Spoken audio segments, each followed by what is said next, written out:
Education. In my opinion, we want two things. We want a happy person and we want an intelligent person. So I'm going to tell you about innocence. I want to talk about innocence as being the basis of education in our society. Of all things in education, innocence is the most fundamental.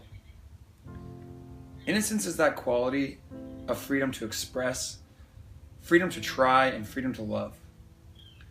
Uninhibited risk, willingness to ask what is curious and to feel what is new, and jump when something excites. It's that state of a free heart, and if there was one thing to value in our education, it would be the maintenance and expansion of that.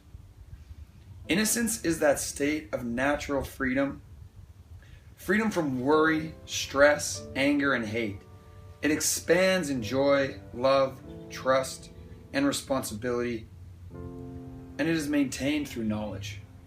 Knowledge of self, knowledge of others, knowledge of the world around us, and knowledge of the universe.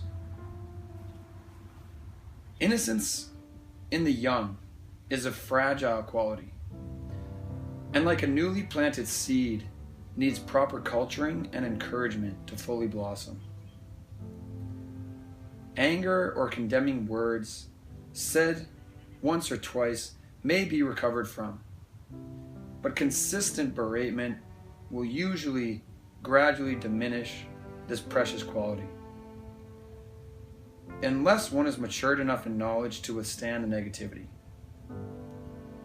Understanding this, then, we have to think that as one ages, this innocence is still inherent to that person, and therefore still deserves that same quality of care and treatment one might show to the young.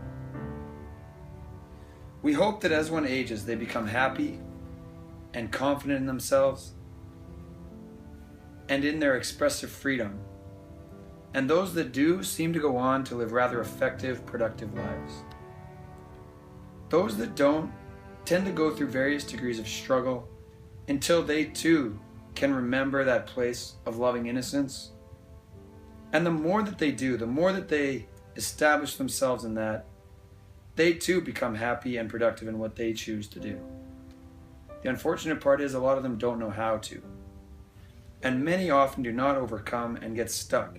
And so they struggle on in their lives for years and years, as long as they live in some cases.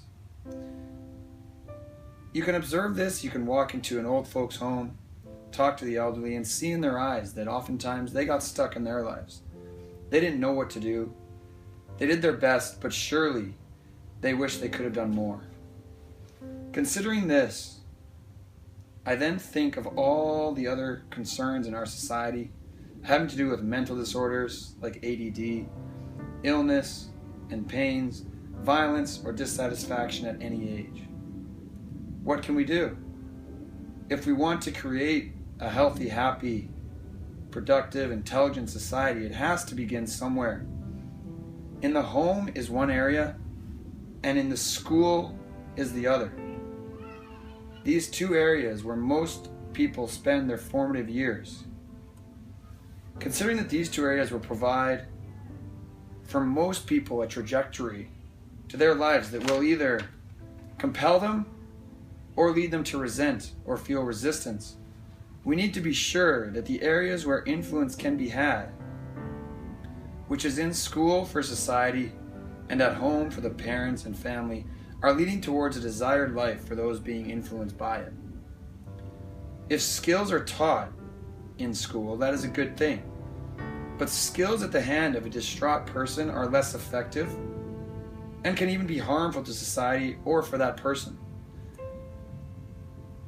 We should therefore focus on developing someone who has enthusiasm, a person who, by concentrating and maintaining and enhancing the unfoldment of their intelligent innocence throughout their education, so that whatever skills they have become a source of pleasure and are helpful and supportive to one's society or community.